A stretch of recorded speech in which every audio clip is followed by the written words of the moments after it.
Brigadier साहब शुक्रिया आपके वक्त का।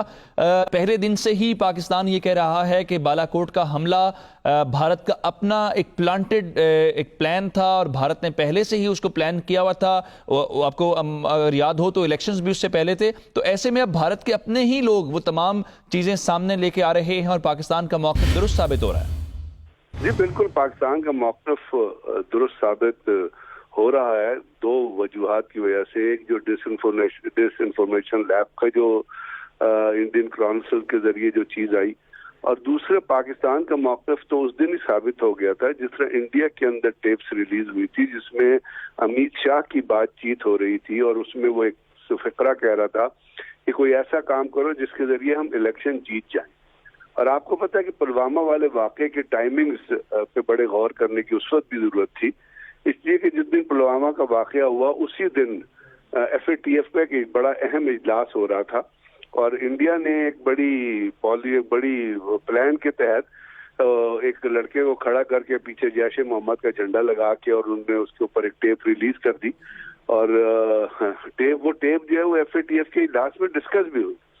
तो हमें किसी चीज का तजिया करते हुए उसके टाइमिंग्स, उसके मकासद और उसके हसूल जरूर देखना चाहिए कि इस वाक़े से फायदा किसे होगा।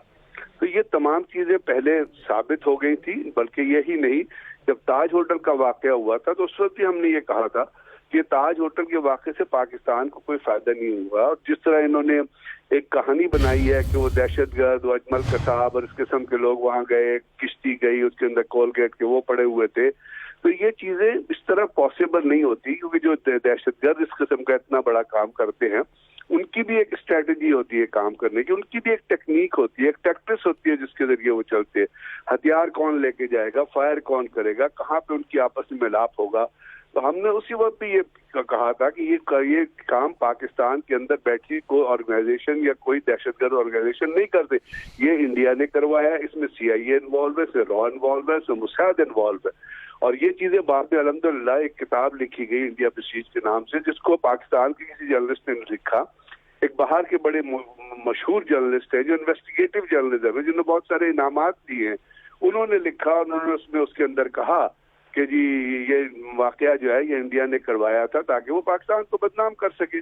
अब जब से नरेंद्र मोदी की हुकूमत आई, आप देखिए कोई ना कोई वाकया, पुलवामा हो गया, ताज होटल हो गया, फिर उधमपुर हो गया, और उसके अंदर जो स्टोरी पेश की गई और जिस तरह पाकिस्तान का फिर डेलीगेशन भी गया और उनको उस इलाके से लेके नहीं जाया गया, उस गेट से नहीं लेके जाया गया जहाँ पे वो वाकया हुआ था, बल्कि उनको पिछले गेट से लेके वो सीन ऑफ इंसिडेंट ही नहीं दिखाया गया। फिर जिस तरह उसके बाद इंडियन अखबारों में खबरें आई कि NSC का जो एडवाइजर अजीत कुमार डेविल, उसके दरमियान और इंडिया की जो सिक्योरिटी फोर्सेज ने जो वो लोकल फॉर्मेशन ने मूव किया था, उनके दरमियान टसल होती रही और 4 घंटे वो एक पूरा दिन वो लोकल फॉर्मेशन की जो यूनिट थी वो बाहर खड़ी गई, उसको पठानकोट के अंदर दाखिल होने की इजाजत ही नहीं दी गई। तो ये तमाम चीजें बजाते खुद सामने आ रही थी। इसमें सिर्फ जो बड़े अफसोस की बात है वो ये है कि हमारे यहाँ लोग जो इंडिया के नैरेटिव को लेके चल रहे थे, बल्कि लोग क्या, आपके प्राइम मिनिस्टर नवाज शरीफ ने बबांगे दहल कह दिया इंटरव्यू देते हुए कि जी अपना ताज होटल के वाक़े में हम इन्वॉल्व। तो हम इंडिया को तो क्रिटिसाइज करते हैं, लेकिन आपके अंदर जो इंडियन पेड एजेंट बैठे हुए हैं, असल में तो वो पाकिस्तान का इम्प्रेशन और पाकिस्तान का नैरेटिव और जो हकीकत होती है उसको खराब करते हैं। अब पठानकोट का वाक़या हुआ, उधमपुर का वाक़या हुआ, आपने जाके FIR रजिस्टर करा दी गुजरावाला में।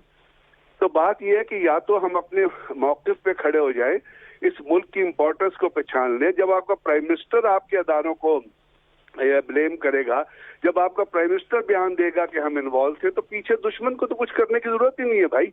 दुश्मन क्यों कुछ करेगा? दुश्मन तो कहेगा कि जी जहां भी जाएगा वो आपका इंटरनेशनल कोर्ट ऑफ जस्टिस में अगर कोई मुकदमा चल रहा है अपना कुलभूषण यादव का, तो मजे की बात यह है कि इंडियन जो ज्यूरिस्ट है वो कोर्ट कर रहा है आपके प्राइम मिनिस्टर की स्टेटमेंट।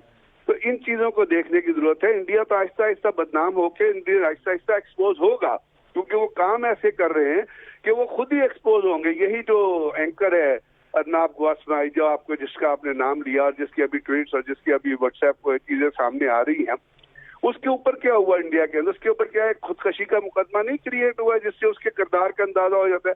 आपको नहीं पता कि रिपब्लिक टीवी जो है किसने फाइनेंस किया हुआ है, वो मुकेश अंबानी का क्या उसमें रोल है, जो इंडिया की कारपोरेट सेक्टर है उनका क्या रोल है, नरेंद्र मोदी ने क्या किकबैक दी हुई है। تو یہ تمام چیزیں انڈیا کے پریس کے اندر بڑے طریقہ کار سے آ رہی ہے. ابھی کل ہی ٹائمز آف انڈیا میں خبر چھپی ہے کہ کشمیر کے اندر جو سیکیورٹی فورسز ہے وہ لوگوں کو اغوا کرتی ہیں اور ان سے رینسم مانگتی ہیں, اور وہ راجپوتانہ رائفل کی ایک یونٹ ہے جس کا انہوں نے نام دیا ہوا ہے کہ وہ راجپوتانہ رائفل کا جو آفسر تھا وہ اس میں فلانا آفسر اس میں انوالو ہے. یہ چیزیں اب ہم نے ان کو چیزوں کو لے کے کیسے آگے چلنا ہے, اور ہم نے تمام حقائق, ہم یہ نہیں کہہ رہے اچھا بریگیڈیئر صاحب یہی بات میں نے خاور کے سامنے رکھی کہ کچھ ہمارے اینڈ پہ بھی کچھ کمیاں کوتاہیاں ہیں, یعنی اگر یہ اتنے ایویڈنس ہمارے پاس ہیں, یہ فیکٹس سامنے آ رہے ہیں, تو ہم دنیا کو قائل کیوں نہیں کر سکتے کہ دنیا ہماری بات سنے, اور بھارت کے جس طرح سے ہمیں FATF میں ہمارے سے جواب طلبی کی گئی, یہی باتیں بھارت سے کیوں نہیں پوچھی جاتی؟ میں نے آپ سے بتایا نا کہ جب آپ کا پرائم منسٹر کھڑا ہو کے یہ کہہ دے کہ ہم لوگ انوالو ہیں تو دنیا کو آپ کے منہ پہ جھوٹا نہیں مارنا تو اور کیا کرنا ہے. جب ایک پرائم منسٹر آپ کو بدنام اور ذلیل کر رہا ہے, تو آپ کے یہاں بہت سارے سوڈو انٹلیکچوئل بیٹھے ہوئے ہیں, یہاں پہ بہت سارے آپ کے انکر ٹیلی ویژن میں بیٹھ کے پروگرام کرتے ہیں, بہت سارے سوڈو انٹلیکچوئل جو انڈیا سے پیڈ ہے, یہاں پہ بہت سارے ایسے لوگ ہیں, کوئی پروفیسر ہے, کوئی کچھ ہے, وہ آ کے چینلز پہ کہتے ہیں کہ یہ ہمارے اندر بھی کچھ غلطیاں ہیں. جب آپ خود ہی یہ کہہ رہے ہیں, کیا انڈیا نے آج تک مسلمانوں کو مار کے کہا کہ ہمارے اندر کچھ غلطیاں؟ کیا وہاں کے اینکر کہتے ہیں کہ ہمارے اندر کوئی غلطیاں ہیں؟ وہ تو اب سیدھا اٹھا کے آپ کے اوپر الزام لگاتے ہیں کہ آپ مروا رہے ہیں. مفروضوں کے طور پہ وہ پاکستان کے لوگوں پہ الزام لگاتے ہیں, مفروضوں کے طور پہ وہ آپ کے اداروں پہ الزام. یہاں ایسے پڑھے لکھے جمہوریت کے ایسے دعوے دار آپ کو ملیں گے کیونکہ وہ پیڈ لوگ ہیں, ان کو پیسے ملتے ہیں ڈالرز میں. کسی نے جائیداد بنائی ہے امریکہ میں, کسی نے جائیداد بنائی ہے انگلینڈ میں, کسی نے جائیداد بنائی ہے دبئی میں. ان کے گندے چہرے تو آپ دیکھیں, وہ آ کے کہتے ہیں کہ ہمارے اپنے اندر غلطی ہے.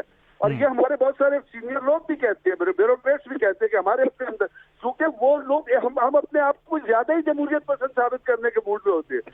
ہم کو اپنے آپ کو زیادہ ہی اوپن مائنڈیڈنس ثابت کرنے کے موڈ میں, ہم کو اپنے آپ کو زیادہ ہی لبرل ثابت کرنے کے موڈ میں ہوتے ہیں. تو جب یہ آپ اپنے منہ پہ کالا خود لگواتے ہیں تو دنیا کو ہمارا مقدمہ سننے کی کیا ضرورت ہے؟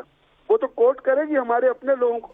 آپ اٹھا کے دیکھ لیجیے اپنے انٹرویو چینلز پہ, بہت سارے خواجہ آصف نے کیا جا کے کہا تھا.